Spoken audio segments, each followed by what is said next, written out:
इसी पैसे से ही मैंने मेघालय में जाके जंगल में ज़मीन ख़रीदा, सस्ता ज़मीन।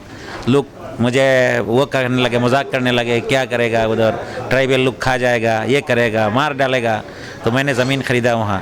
और आज तो आपको पता है कि यूनिवर्सिटी नॉर्थ ईस्ट का सबसे बिगेस्ट यूनिवर्सिटी है। ऐसे कोई यूनिवर्सिटी में मैं चैलेंज करता हूँ, हिंदुस्तान में कोई ऐसे यूनिवर्सिटी नहीं है कि जिस 40-50 कम्युनिटी के बच्चे हमारी यूनिवर्सिटी में पढ़ते हैं। भी हमारा पैसा में इतना बरकत है कि हम 100 बच्चों में 20 बच्चों को आइदर कम्प्लीटली फ्री पढ़ाते हैं। हमारे इस यूनिवर्सिटी के बारे में यूएसए से भी काफ़ी लोगों ने मेरा बारे में स्टोरी पढ़ा और फिर ये लोग विज़िट किया है। ये लोग विज़िट करके अभी हमारे पास 45 स्कॉलरशिप है, 25,000 करके हमारे गरीब बच्चों को मिलता है। इसलिए मैं सबका कहता हूँ, एजुकेशनल इंस्टीट्यूशन पैसा नहीं बनता है, विजन से बनता है, डिज़ायर से बनता है, डेडिकेशन से बनता है, somebody must be passionate enough, इससे बनता है। आपको नॉर्थ ईस्ट का सर सैयद अहमद खान का खिताब दिया गया, इस पर आप क्या कहना चाहेंगे? आप चाहते हैं कि और भी हिंदुस्तान में, हमारी कौम में, मिल्लत में और भी सर सैयद पैदा हों और आगे।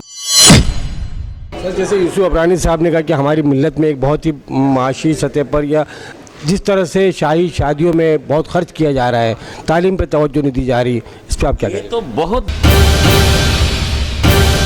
दोस्तों, आमना सामना मीडिया में आपका स्वागत है, खैर मकदम है।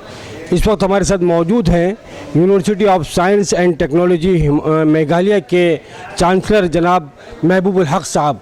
आज इस्लाम जिमखाना में एक तालीमी एक मकसद को लेकर एक अहम प्रोग्राम यहाँ मुनक़िद किया गया था। आइए हम उनसे बात करते हैं। महबूबुल हक साहब, आपका बहुत बहुत खैर मकदम है, स्वागत है। शुक्रिया आपको।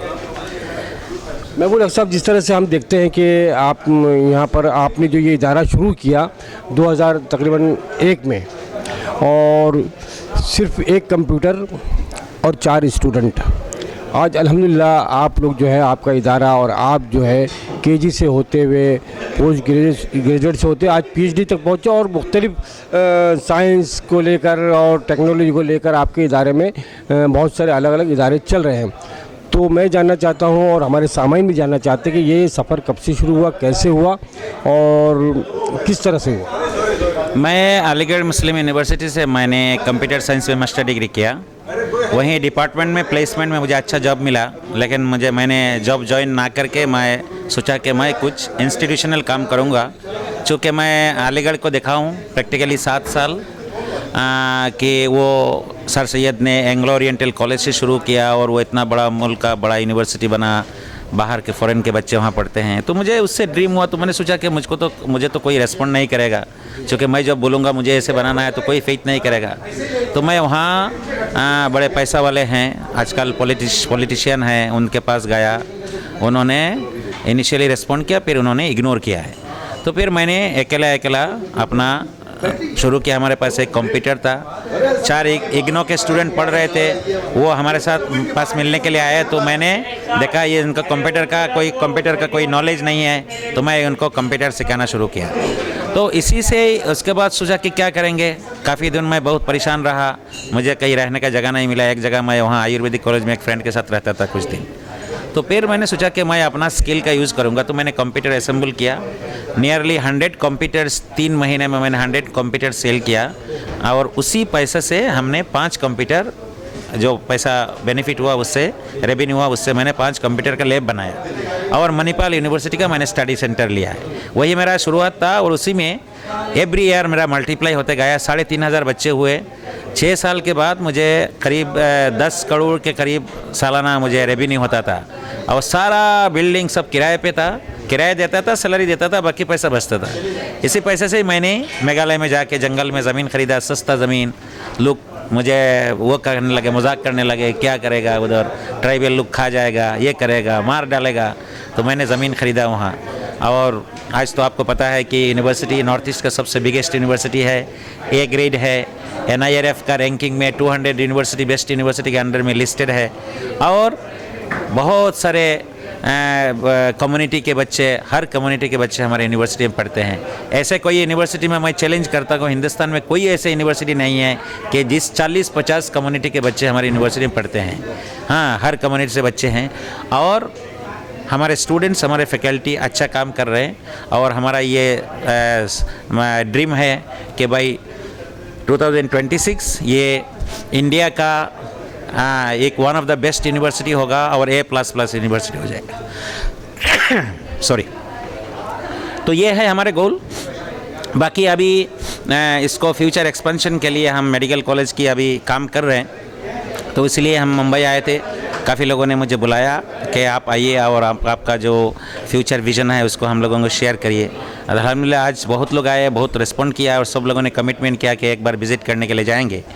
हमारा एंटायर डेवलपमेंट लास्ट 20 ईयर्स में जो भी है, कम से कम तो 15 lakh square feet constructed area है। हमारे पास मोर देन 350 एकर्स लैंड है। सारा डेवलपमेंट, ना किसी से 1 रुपया डोनेशन, ना किसी के पास कोई चंदा, हमारा सारा स्टूडेंट के पैसा से, ट्यूशन फीस से, एडमिशन के फीस से हुआ। उसके बावजूद भी हमारा पैसा में इतना बरकत है कि हम 100 बच्चों में 20 बच्चों को आइदर कम्प्लीटली फ्री पढ़ाते हैं व कंसेशनल एजुकेशन देते हैं। ये मॉडल, इसकी वजह से लोगों में हमारा पॉपुलैरिटी है, ब्रांडिंग हुआ हमारा इंस्टीट्यूशन कि एक प्राइवेट यूनिवर्सिटी में बच्चे फ्री पढ़ सकते हैं, गरीब बच्चे। ओनली प्रॉब्लम हमारे लिए यह होता है कि बच्चों को, चूँकि हमारे पास हॉस्टल लिमिटेड है और हॉस्टल हमने लोन लेके बनाया, हॉस्टल में बहुत सारे बच्चों को हम हेल्प नहीं कर सकते, जिसकी वजह से बहुत सारे गरीब बच्चे एडमिशन मिलने के बाद भी, फ्री एडमिशन मिलने के बाद भी वो हॉस्टल में नहीं रह सकते, पैसा नहीं दे सकते, तो एडमिशन नहीं लेते। तो मैं अपने फ्रेंड सर्कल में कहता हूँ कि भाई किसी के पास अगर इस टाइप का पैसा है तो हम बच्चों का लिस्ट दे देंगे, उनको आप डायरेक्टली स्कॉलरशिप दे सकते हैं। हमारे इस यूनिवर्सिटी के बारे में USA से भी काफ़ी लोगों ने मेरा बारे में स्टोरी पढ़ा और फिर ये लोग विज़िट किया है। ये लोग विज़िट करके अभी हमारे पास 45 स्कॉलरशिप है, 25,000 करके हमारे गरीब बच्चों को मिलता है। तो इसी तरह हम चाहते हैं कि हमारे जो गरीब बच्चे हैं जिनको हम फ्री पढ़ाते हैं, इसको तो हम हॉस्टल का खाना नहीं खिला सकते, ये हमारे पास तो सलाहियत नहीं है। तो इस मामले में अगर कोई चाहता है कि गरीब बच्चे को एडॉप्ट करे, उसको डायरेक्टली हेल्प करे हॉस्टल का पैसा, तो मोस्ट वेलकम। बाकी हमारा जब ये मेडिकल कॉलेज हमारा रेडी जब हो जाएगा और इससे हमारा अच्छा खासा रेवेन्यू आएगा, तो हमारा बाकी जो फ्यूचर का इश्यूज़ है, चूँकि हॉस्टल बनाना होता है, आप स्टूडेंट के पैसे से आप हॉस्टल नहीं बना सकते, आप सैलरी दे सकते हैं, तो ये हॉस्टल बड़ा इशू है। अभी हमारे कम से कम 3,500 बच्चे बाहर रहते हैं, इनको हॉस्टल चाहिए। और foreign students like Bangladesh, Nepal से बच्चा आना चाहते हैं, लेकिन हॉस्टल नहीं है, अच्छा हॉस्टल नहीं है। तो ये सब सारे काम इन फ्यूचर जब ठीक हो जाएगा, हम समझते हैं कि, और सारे लोग यहाँ के लोग बहुत अच्छा रिस्पॉन्ड किया। मैं चाहता हूँ कि ये अगर हो जाए कि इंशाल्लाह एक अच्छा यूनिवर्सिटी बनेगा और हिंदुस्तान में लोग तो जानेंगे ही जानेंगे, बाहर के लोग भी इस यूनिवर्सिटी के बारे में मालूम हो जाएगा। जी सर, आपने अपनी बातों में कहा कि बहुत सारे पूरे हिंदुस्तान के अलग अलग फ़िरक़ों के, अलग अलग मज़हब के और रिलीजियस के लोग वहाँ पर बच्चे पढ़ते हैं। एक तरह से पूरा हिंदुस्तान बसता है आपके यूनिवर्सिटी में, ये बहुत बड़ी बात है। सारे लोग कहते हैं कि मिनी इंडिया है। जी जी। तो सर, आपने जैसे बात कही कि 20% बच्चे कुछ गरीबों के होते हैं, तो ये गरीबों के जो बच्चे होते हैं उसमें क्या उसका पैमाना होता है? क्या आप उनकी सलाहियतों को देखते हैं? सिस्टम एक ही है, मार्क के बेसिस पे होता है। उसका रिज़ल्ट अच्छा है और कोई रिकमेंड कर लिया, रिज़ल्ट अच्छा है, उसी बेसिस पे होता है। इसमें कोई मिनिस्टर MLA की रिकमेंडेशन नहीं चाहिए होता है। हम लोग मार्कशीट देखते हैं, उसका बैकग्राउंड मालूम करते हैं कि क्या है, नहीं है, उसका फैमिली में क्या इनकम है, तो इस बेसिस पे हम लोग अपना कमेटी बनाते हैं, कमेटी देखता है, उसी बेसिस पे हो जाता है। सर, एक चीज़ की और मैं बहुत ख़ास तौर से आपको मुबारकबाद दूंगा कि आज इस स्टेज पर जहाँ बड़ी शख्सियत थी, आज़म कैंपस के PA इनामदार साहब भी थे, इकबाल मेमन ऑफिसर भी थे और बहुत सारी ऐसी शख्सियत थी, इनके दरमियान आपको नॉर्थ ईस्ट का सर सैयद अहमद ख़ान का खिताब दिया गया। इस पर आप क्या कहना चाहेंगे? देखिए, कोई खुश हो के, ये तो दुआ है, लोगों का दुआ है। मुझे ना सर सैयद बनना है, मुझे लोगों के लिए खिदमत करना है। सर सैयद हमारे लिए आइडियल है। उन्होंने उस ज़माना में, जिस ज़माना में चारों तरफ कोई लोग रेस्पॉन्ड नहीं कर रहे थे, इसलिए उस वक्त उन्होंने किया है। उनको काफ़ी लोगों ने हेल्प किया, नवाबों ने हेल्प किया है। वो एक अलग सिचुएशन है। आज की सिचुएशन अलग है, जिसमें एजुकेशन, लोग मॉडर्न एजुकेशन सब चाहते हैं, उस हिसाब से लोग वेलकम कर रहे हैं। उस वक्त लोग वेलकम नहीं करते थे। और लोग देखिए, जब अच्छा काम देखते हैं तो किसी से कंपेयर करते हैं, कुछ करते हैं। इससे मुझे क्या है, I am thank you for that. People have given the designation of sir Syed, north के साहिद सैयद। हम तो चाहते हैं कि पूरे वर्ल्ड के सर सैयद बने, उसमें क्या लिमिटेशन है, क्यों रुकावट डालना है?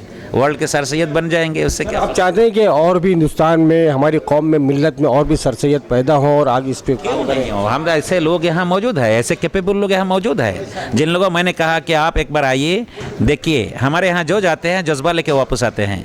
तो जब लोग मालूम करते हैं, चूँकि मेरे पास तो कुछ नहीं था ना, मैं अभी भी एक फैमिली से बिलोंग करता हूँ जिस फैमिली के पास कुछ भी नहीं है, छोटा छोटा नौकरी करते हैं ये लोग, फैमिली चलाते हैं। हम लोग ना पॉलिटिक्स से इन्वॉल्व है ना कोई दूसरे काम से इन्वॉल्व है, हम लोग सिर्फ टीचिंग लर्निंग से इन्वॉल्व है और सोसाइटी के काम करते हैं। और सारे लोग जानते हैं, अच्छे फैमिली के हिसाब से जानते हैं, इसलिए इतने बड़े बड़े लोग आज देखा है आपने, पूरे मुंबई के जितने बड़े बड़े टॉप एकेडमिशियंस सब यहाँ मौजूद थे।